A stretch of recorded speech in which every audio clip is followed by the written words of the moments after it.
We're back for night 2 of Movie Confessions, and Eddie Muller, I'm so excited about your choice. Confess to us, what is the classic film you've never seen?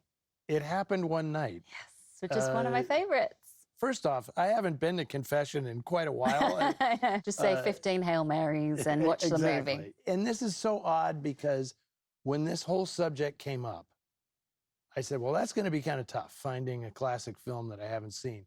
And then I realized there's a lot more than just this one.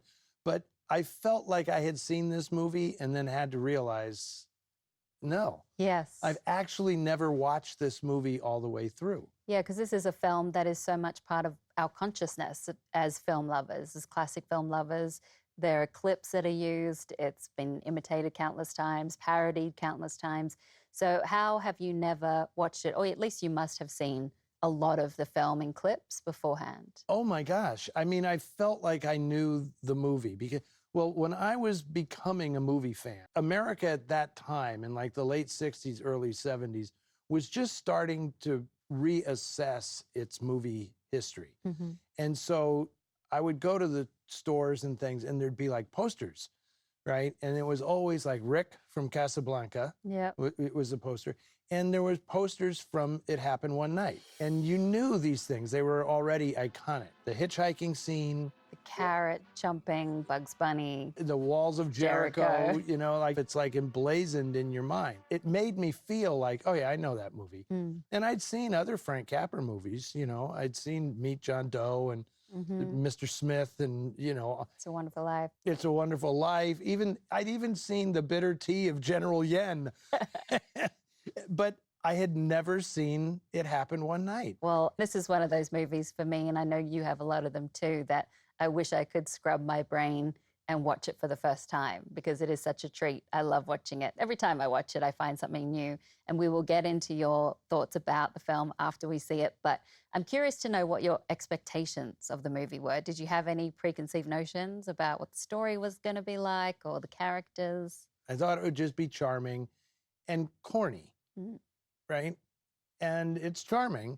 It's not really corny. I didn't quite realize, because initially we didn't know when I was young, I had no idea what pre-code movies were or any of that stuff. So I didn't realize it was such a pre-code movie. This isn't the answer to your question, but the movie is a lot sexier than I thought it was going to be. Yeah. That was the big surprise for me. It's like, wow, okay. That's a little risque for the time, yeah. All right, well, I want to talk to you about that. So let's just get to the film and watch it, and then we'll come back and hear your thoughts. Okay, great. There's so much I am excited to share with you about this experience of watching it for the first time. I'm excited for you. So here, let's take a look from 1934, directed by Frank Capra. It Happened One Night.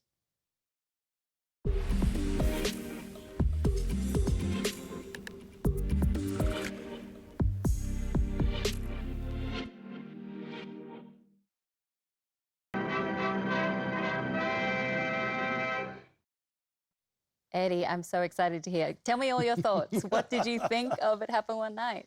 I loved it. Good.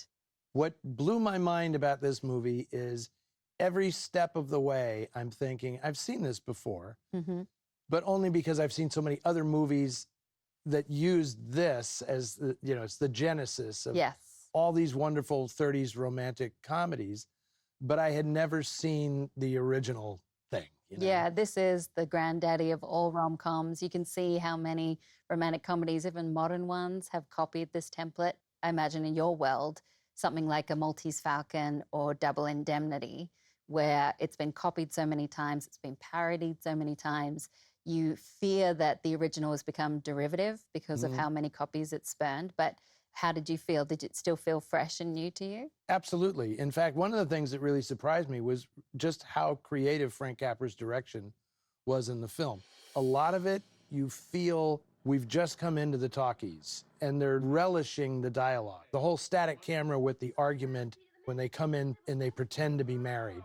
It's just like one static shot, which is, of course, the best way to play that scene, but it's absolutely fantastic. So the direction of the movie surprised me, that it was as creative and cinematically as interesting as it is. The thing that really just blew my mind, and this is amazing and why I can't believe I waited this long to see the movie, is Clark Gable is basically my dad in this movie.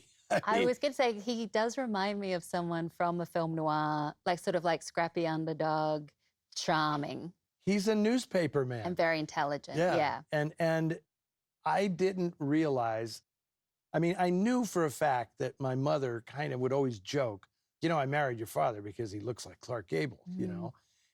Until I saw him in this movie, it had not really been like, oh my God. Wow. Because my dad, he was not a movie fan. He saw this movie, which I didn't realize until I watched the movie. Really? And realized when he does the thing with the donut, my dad did that all the time. The dunking. The dunking. That's not how you dunk a donut. It's going to get soggy if you do it that way. Like I write a book on this. Yeah. Dunk it and do it. And this is, I think, one of the most charming roles for Clark Gable, in my opinion. I've always preferred him as more of an everyman than like a Rhett Butler type figure. And he feels so lived in, this performance. It feels like he knew this character, he understood the character. You totally get why Ellie would fall for him. And I love their dialogue. I mean, that's what strikes me about this film every time I see it, is how funny it is. Aren't you going to give me a little credit? What for? Well, I've proved once and for all that the limb is mightier than the thumb. Well, we have to give credit to Robert Riskin, the screenwriter for this, who, you know, was Frank Capra's go-to guy until he wasn't. And they had their falling out. But so much of Frank Capra's success is built on the foundation that Robert Riskin created. It's an adorable film, but it's also a very, very smart film and a sexy Exactly. That's what I was going to movie. say, is before the film, you said you weren't prepared for how sexy it was. It actually pushed the boundaries in many ways. The Walls of Jericho, the hitchhiking scene with her legs. And by the way, I love that whole scene with the different thumbs. Oh, Like, he's then I do this fantastic. one, then That was one. another thing that I remember seeing my dad do. Oh, really? Oh, yeah, he would do that all the time. And it's it's so like, I great. had no idea that's where it came from. And you then know? Clark Gable undressing, and he wasn't wearing an undershirt. There's a lot of possibly apocryphal stories about the undershirt, about the Bugs Bunny references. But you're right, it is a very sexy film. And people say they don't make movies like that anymore. That's really what they're talking about. It's because there's a little conspiracy that goes on with the audience. Like, look, we all know what they're thinking about. We know we can't show it.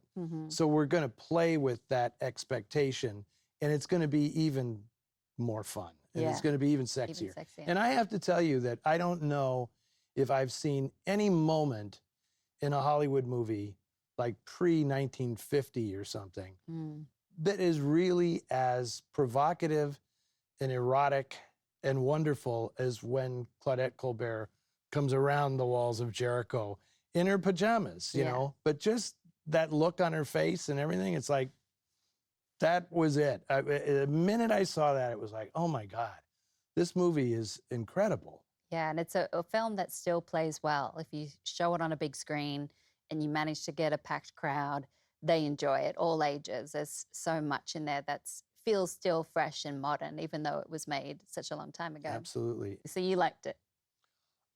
I would put it on a list of favorite films. Yeah, it was really, really good. That's great. And isn't it exciting that we can still find films that we haven't seen? Absolutely. That's I fun. mean, you know, I hope we do this again so we can confess more. Yes. You know, yeah.